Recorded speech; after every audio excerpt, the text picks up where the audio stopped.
Hi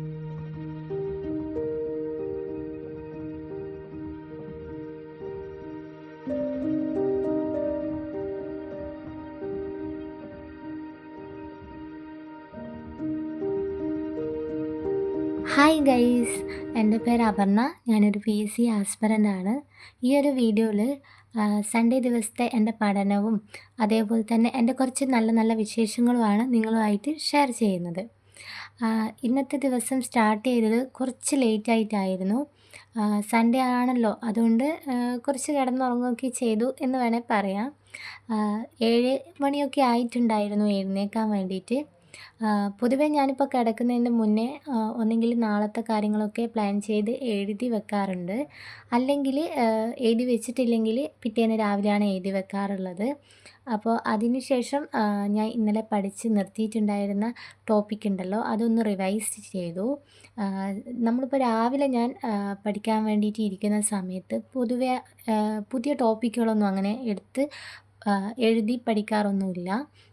മെയിനായിട്ടും എന്താണോ നമ്മൾ സ്റ്റോപ്പ് ചെയ്തിട്ടുണ്ടായിരുന്നത്, അതായത് ഇന്നലെ പഠിച്ചിട്ട് സ്റ്റോപ്പ് ചെയ്തിട്ടുണ്ടായിരുന്നില്ലേ, അതൊക്കെ ഒന്ന് റിവൈസ് ചെയ്യുകയാണ് ചെയ്യുന്നത്.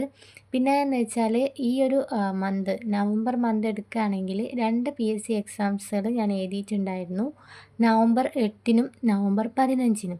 അപ്പോൾ ആ 2 എക്സാംസുകളും നോക്കുകയാണെങ്കിൽ അതിൽ നവംബർ 8-ൻ്റെ എക്സാം കഴിഞ്ഞപ്പോൾ ഞാൻ നല്ല ഹാപ്പി ആയിരുന്നു.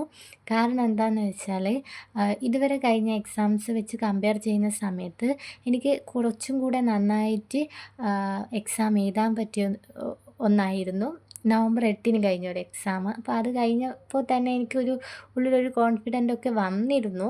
അപ്പോൾ നവംബർ 15-ന് വീണ്ടും ഒരു PSC എക്സാം ഉണ്ടായിരുന്നല്ലോ, അത് എഴുതി വന്നതിന് ശേഷം ഗൈസ് പറയണ്ട, അതായത് ഞാൻ പ്രതീക്ഷിച്ച പോലെ ആയിരുന്നില്ല. എനിക്കത് അത്യാവശ്യം എനിക്ക് ടഫായിരുന്നു. പൊതുവെ എല്ലാവർക്കും എങ്ങനെയാണെന്ന് എനിക്കറിയില്ല. പക്ഷേ അതിൻ്റെ GK ഒക്കെ ഓക്കെ ആയിരുന്നു. GKയും പിന്നെ മാത്സിൽ കുറച്ച് പ്രോബ്ലംസും ഇംഗ്ലീഷും ചെറുങ്ങനെ ഓക്കെ ആയിരുന്നു. പക്ഷേ എനിക്ക് എന്താ പറയുക, എന്നാലും ഞാൻ വിചാരിച്ചത്ര എനിക്ക് നന്നായിട്ട് എക്സാം എഴുതാൻ പറ്റിയില്ല. സോ ഫസ്റ്റ് എക്സാം കഴിഞ്ഞപ്പോൾ ഹാപ്പി, രണ്ടാമത്തെ എക്സാം കഴിഞ്ഞപ്പോൾ ഇങ്ങനെയായി. അപ്പോൾ ഇപ്പം നിലവിൽ ഞാനിപ്പോൾ ഏത് സ്റ്റേജിലാണ് നിൽക്കുന്നതെന്ന് എനിക്ക് പറയാൻ പറ്റുന്നില്ല. അതായത് എക്സാംസ് ഒന്ന് ഈസിയും ഒന്ന് വിഷമം ആവുന്ന സമയത്ത് നമ്മളെ പഠിത്തം എന്ന് പറയുന്നത് കുറച്ച് പോരാ എന്നാണല്ലോ. അപ്പോൾ അതുകൊണ്ട് തന്നെ ഞാൻ സ്വയം തന്നെ റിയലൈസ് ചെയ്തു, അതായത് കുറച്ചും കൂടെ നമ്മൾ എഫേർട്ട് എടുത്ത് പഠിച്ചെങ്കിൽ മാത്രമേ നല്ല മാർക്കൊക്കെ ഇമ്പ്രൂവ് ആവൂ എന്ന്. പിന്നെ ഗൈസ്, ഞാനുണ്ടല്ലോ ഇപ്പോൾ എൻ്റെ ഡെയിലി ഞാൻ റിവിഷൻ ചെയ്യാറുണ്ട്. അപ്പോൾ ഡെയിലി ഉള്ള റിവിഷനിൽ ഞാൻ ഇംഗ്ലീഷ് ആഡ് ചെയ്തിട്ടുണ്ട്. ഇംഗ്ലീഷ് കുറച്ച് ദിവസമായിട്ട് ഞാൻ മാറ്റി നിർത്തിയേക്കായിരുന്നു. കാരണം എന്താണെന്ന് വെച്ചാൽ എനിക്ക് ഇംഗ്ലീഷ് പഠിക്കാം, അറിയാലോ എന്ന് വിചാരിച്ചിട്ട് ഞാൻ അങ്ങനെ മാറ്റി വെക്കുമായിരുന്നു. അപ്പോൾ നമുക്ക് തരുന്ന ടോപ്പിക്കുകൾ പഠിക്കും, അതവിടെ വെക്കും എന്നല്ലാണ്ട് ഇടയ്ക്കൊന്ന് റിവൈസ് ചെയ്യും, അങ്ങനെ മാത്രം. പക്ഷേങ്കിൽ ഈ ഒരു എക്സാം കഴിഞ്ഞ സമയത്ത് അപ്പോൾ എനിക്ക് തോന്നി കുറച്ചും കൂടെ ഇംഗ്ലീഷ് കുറച്ചും കൂടെ ഒന്ന് ഞാൻ ഇമ്പ്രൂവ് ആക്കണമെന്ന്. സോ അതുകൊണ്ട് ഞാൻ ഡെയിലി ഇപ്പോൾ ഇംഗ്ലീഷും കൂടെ പഠിത്തത്തിൽ ഉൾപ്പെടുത്തിയിട്ടുണ്ട്. ഇപ്പോൾ മലയാളമാണെങ്കിലും മാത്സൊക്കെ ആണെങ്കിലും ഞാൻ വേണ്ടത്ര റിവിഷനൊക്കെ അതിന് കൊടുക്കുന്നുണ്ട്. പക്ഷേങ്കിൽ ഞാൻ ഇംഗ്ലീഷിൻ്റെ കാര്യത്തിലേക്ക് വരികയാണെങ്കിൽ ഇംഗ്ലീഷിന് വേണ്ടത്ര ഞാനൊരു ഇത് കൊടുക്കുന്നില്ല എന്ന് എനിക്കത് സ്വയം തന്നെ മനസ്സിലാക്കി. അതായത് നമ്മളിപ്പോൾ റിവിഷൻ ചെയ്യുന്ന സമയത്ത് നമ്മളത് അധികം നോക്കാത്തത് കൊണ്ട് തന്നെ പലതും മറന്നു പോകുന്നുണ്ടായിരുന്നു. അതുകൊണ്ടാണ് ഇപ്പോൾ ഡെയിലി ഇംഗ്ലീഷ് നോക്കുന്നത്.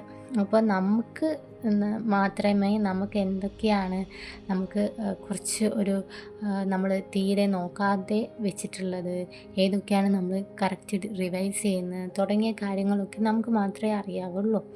അതുകൊണ്ട് നമ്മുടെ സ്റ്റഡി പ്ലാൻ എന്ന് പറയുന്നത് നമ്മൾ തന്നെ ഉണ്ടാക്കുന്നതാണ്, അതായത് നമ്മുടെ രീതിക്കനുസരിച്ച് ഉണ്ടാക്കുന്നതാണ് ഏറ്റവും നല്ലത്.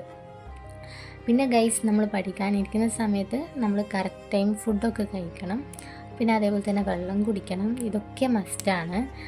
പിന്നെ നമുക്കിങ്ങനെ ബോറടിക്കുകയാണെങ്കിൽ കുറച്ച് സമയം നമ്മൾ എഴുതി ക്ലാസ് കണ്ട് പഠിക്കുകയാണെങ്കിൽ അടുത്ത കുറച്ച് സമയം ഒരു 5 മിനിറ്റ് ഒരു ബ്രേക്കൊക്കെ എടുത്തിട്ട് അടുത്ത സമയം നമ്മൾ റിവിഷൻ നടത്തുക. അങ്ങനെ അങ്ങനെ അങ്ങനെ നമ്മളിങ്ങനെ ടോപ്പിക്കുകളൊക്കെ ചേഞ്ച് ചെയ്ത് പഠിക്കുകയാണെങ്കിൽ നമുക്ക് കുറച്ചും കൂടെ എന്താ പറയുക, നമുക്ക് ഇങ്ങനെ കണ്ടിന്യൂസ് ആയിട്ട് പഠിക്കാൻ എളുപ്പമായിരിക്കും. അപ്പോൾ ഇന്ന് ഭൂപ്രകൃതിയുടെ ഒരു ക്ലാസ് കണ്ടിരുന്നു. 35 മിനിറ്റുള്ള ഒരു ക്ലാസ് ആയിരുന്നു. പക്ഷെ അത് കണ്ട് വന്ന് നോട്ട് എഴുതി പഠിക്കുമ്പോഴത്തേക്കും ഏകദേശം 1.5 മണിക്കൂറൊക്കെ കഴിഞ്ഞു. പിന്നെ അതിൻ്റെ കൂടെ ഞാൻ ഇംഗ്ലീഷിൽ ഇന്ന് റിവൈസ് ചെയ്തത് കോമ്പൗണ്ട് വേർഡ്സ്, പ്രിഫിക്സ്, സഫിക്സ്, പിന്നെ എന്തായിരുന്നു, ചേഞ്ച് ഓഫ് ജെൻഡർ. ഇത് മൂന്നുമാണ് ഞാൻ റിവൈസ് ചെയ്തിട്ടുണ്ടായിരുന്നത്. പിന്നെ കേരള ഭൂപ്രകൃതി അല്ലാതെ വേറെ ഏതോ ഒരു SCERT ചാപ്റ്ററും കൂടെ നോക്കിയിട്ടുണ്ടായിരുന്നു. ഇപ്പം എനിക്കത് ഓർമ്മ കിട്ടുന്നില്ല. അപ്പോൾ അതുകൂടെ കഴിയുമ്പോൾ തന്നെ ഏകദേശം ഉച്ചയായിട്ടുണ്ട്. അപ്പോൾ അതിൻ്റെ ഇടയ്ക്ക് ഞാൻ എന്താ പറയുക 11:30ക്ക് ഫുഡ് കഴിച്ചിരുന്നു. അതൊന്നും ഞാൻ ഈ ഒരു വീഡിയോയിൽ കാണിച്ചിട്ടില്ല. പിന്നെ ഇന്ന് ഉച്ചയ്ക്കുണ്ടല്ലോ, ഇന്ന് സൺഡേ ആയതുകൊണ്ട് ഫുഡ് എന്ന് പറയുന്നത് ബിരിയാണിയാണ്. സോ ഞാൻ ഭയങ്കര എക്സൈറ്റ്മെൻ്റ് ആയിട്ട് ഇങ്ങനെ ഇരിക്കുകയായിരുന്നു ഫുഡ് കഴിക്കാൻ വേണ്ടിയിട്ട്. അടിപൊളിയായിരുന്നു.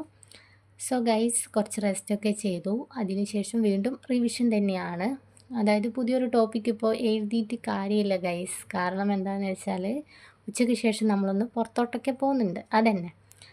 സോ ഞാനും എൻ്റെ ഹസ്ബൻഡും കൂടെ ജസ്റ്റ് കറങ്ങാനൊക്കെ പുറത്തോട്ടേക്ക് വന്നു. പിന്നെ ഞങ്ങൾ ജസ്റ്റ് അവിടെയൊക്കെ സ്പെൻഡ് ചെയ്തു.